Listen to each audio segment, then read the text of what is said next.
Joe Biden and Boris Johnson were encouraged by a former Washington aide to look at the best possible replacement for the World Trade Organization in the aftermath of the COVID-19 pandemic. U.S. President Joe Biden is already preparing to make his mark on the White House by introducing the first major tax hike the country has seen since the 90s. Earlier this month, he also promised to protect the United States' economic future and once more have America lead the world, suggesting a return to multilateral deals.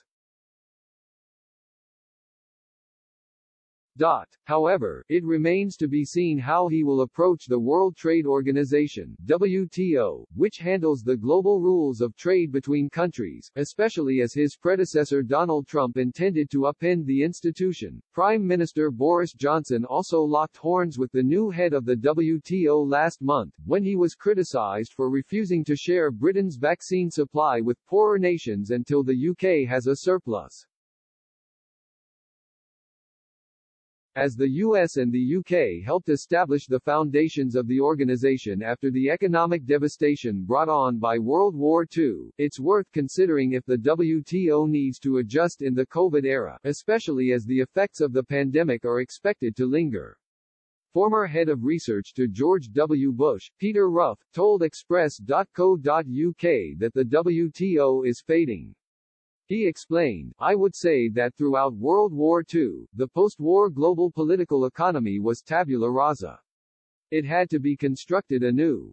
Today, by contrast, there's an existing international architecture. But institutions like the WTO are fading, so rethinking the frameworks and institutions of global power makes sense."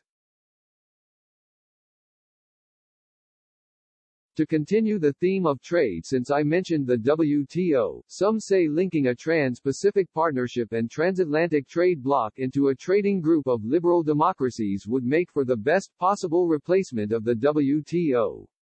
These are creative ideas worth examining. The 1944 Bretton Woods Conference built the foundations of many institutions which still exist today, such as the United Nations Security Council, the IMF and the WTO. The discussion was dominated by the US and the UK.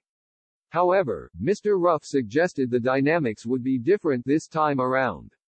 He explained, "There is one difference between the 40s and the 2020s, however, the US ruled supreme at the end of World War II while today power is a bit more distributed.